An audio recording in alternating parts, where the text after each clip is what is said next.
This is a Reader's Digest version containing many of the interesting parts of the flat Earth theory.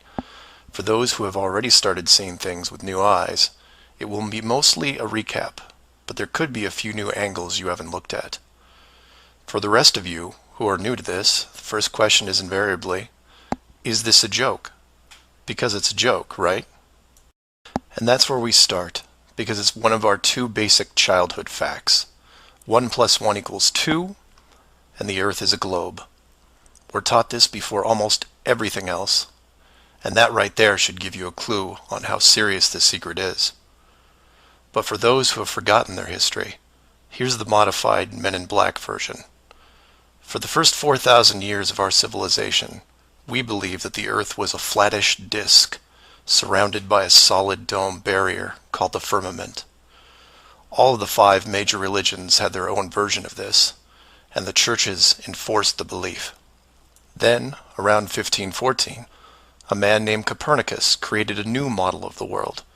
He stated that if the Earth was spinning around 1,100 miles an hour and circling the Sun at 60,000 miles an hour, the world was then round. And while the math more or less worked, there was a problem. It was 1500, and the technology to prove such a theory wasn't there.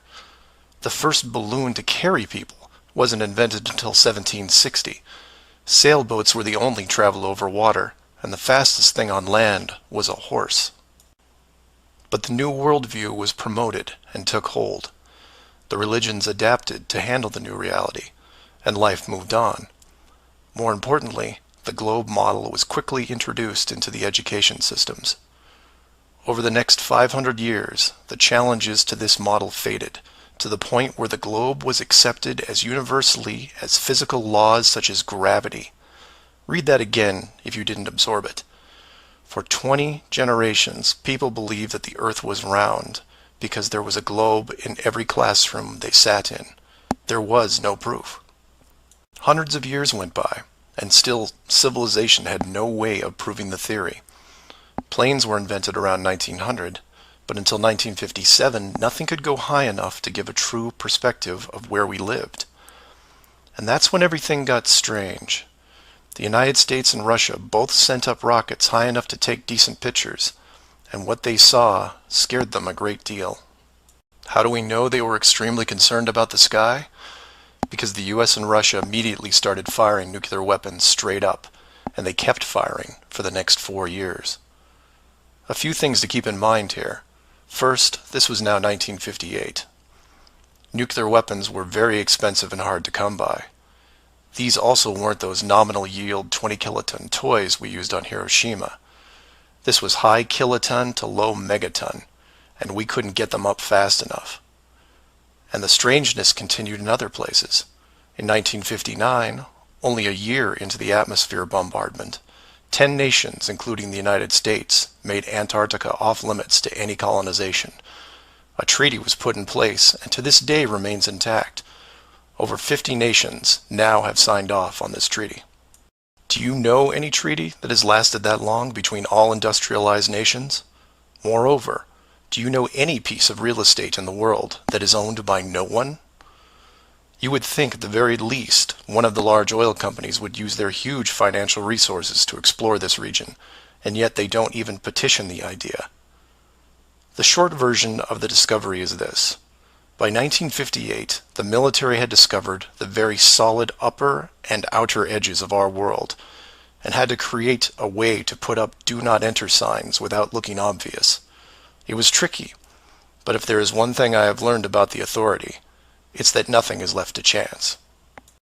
Most of the work had already been done for them, so their job was primarily in the details. The sky part of the dome was much higher than commercial air traffic, so the only thing they had to worry about there was the space program, which is immediately militarized. The outer border had the natural benefit of not only an extensive ocean, but a scaling decrease in temperature and a steady increase in iceberg frequency to discourage ships, all leading to a permanently frozen landmass that could not be used for any form of agriculture. This ocean and ice layout had worked well for thousands of years because the technology of the current civilization didn't evolve quickly. Sailors avoided cold weather seas whenever possible, and oxygen levels get low enough to harm people, even on high mountains. The brilliance of the design comes in the simple fact that human males are corrupted by power. Corruption so total, in fact, that they would rather hide the world itself rather than risk their power on it. You could theorize that kings and popes were told of the world a long time ago. Maybe an ancient scroll or book. Perhaps an interdimensional being told the tale of what the world looked like. But this was all but dismissed, because even the most powerful leaders of the day couldn't reach the borders. And if they couldn't, what chance did the general public have? It's one thing to be told of the giant impenetrable dome, but it's a whole different animal when you finally stand right next to it. Then the tough decisions have to be made. Do we keep the secret? And how far are we willing to go to keep the status quo? Once they decided to keep the secret, no expense was spared. The rapid progression of rocketry science had to be addressed quickly, and so the moon missions were created. Matt from the NASA channel was right in his thinking that you needed the moon mission event to stage a picture of the Earth from deep orbit, and that couldn't be more true. Establishing NASA as the frontrunner of space exploration also diverted people who would have otherwise created their own space companies for profit. The best engineers, technicians, and pilots were recruited to the NASA space program. Once there, they were compartmentalized on a need-to-know basis.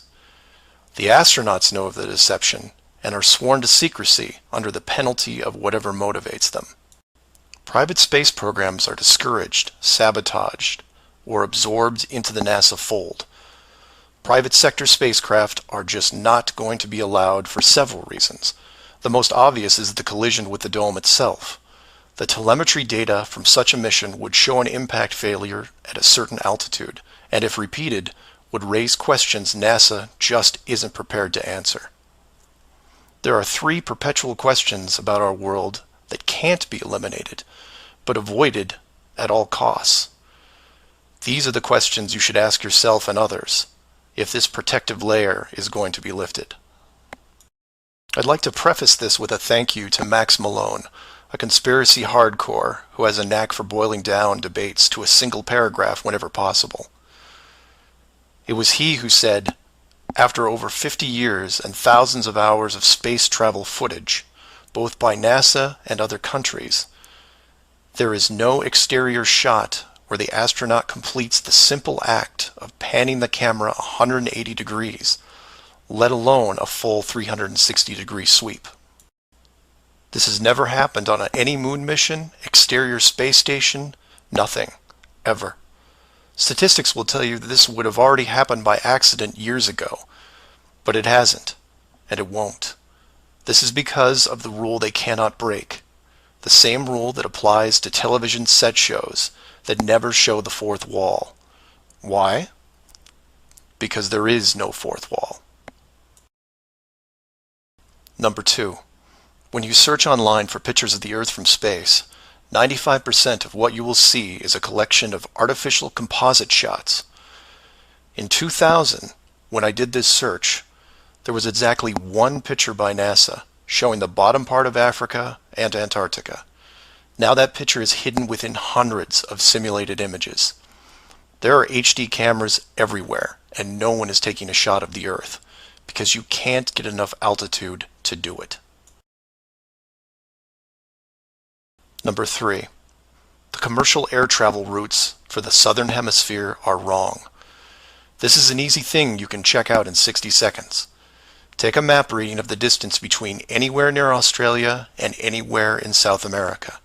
It's a straight shot across the South Pacific. Now find your favorite travel site and try to get there non-stop. See what happens. The routes start turning ridiculous. I used to business travel for years, and I've never seen anything like it. It's the one thing in the general public world they can't hide, the actual distance between these 2 places. On a round world, the flight is easy, just a straight shot across an ocean. But on a flat world, it becomes the greatest distance between 2 points. There are no shortcuts, so they distract you with multiple connections and layovers. It's only blind luck that the United States was in the northern hemisphere. Otherwise, the increased traffic would have raised eyebrows by now.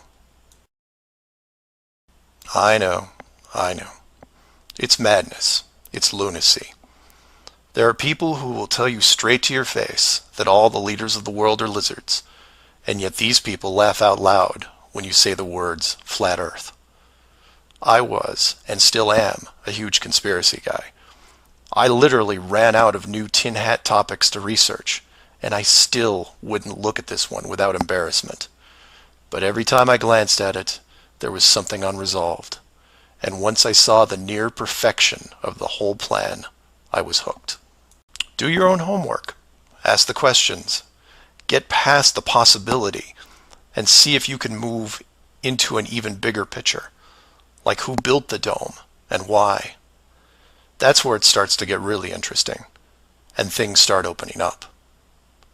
I know I said years ago that the greater good was something that should be preserved. That JFK, Pearl Harbor, and 9/11 were inevitable. I still believe it, and I understand the decisions. The globe illusion, however, has run its course over the last 500 years. It's time to start again. If that means we end up getting the attention of who or what created this place and force the reset of the world, is that such a bad thing? I've put some links in the description that you might want to check out, like the current map projections used by the USGS, the United Nations logo, the Flat Earth Society, high-altitude nuclear tests, the Antarctica Treaty, among others. I'm not allowing ratings or comments on this video for several reasons. One, this topic seems to bring out the worst debates because of the initial denial. That, and I've seen dedicated trolls on the Flat Earth Society website who show up every day and say the same thing to new forum members. It's a joke. It's not serious. Nothing to see here. Kind of strange that there are full-time trolls on a site that has less than 500 members worldwide. That being said, please feel free to contact me at msargent23@comcast.net, or heck, just call 303-494-6631. I know no one uses the actual phone anymore, but I'll answer what I can.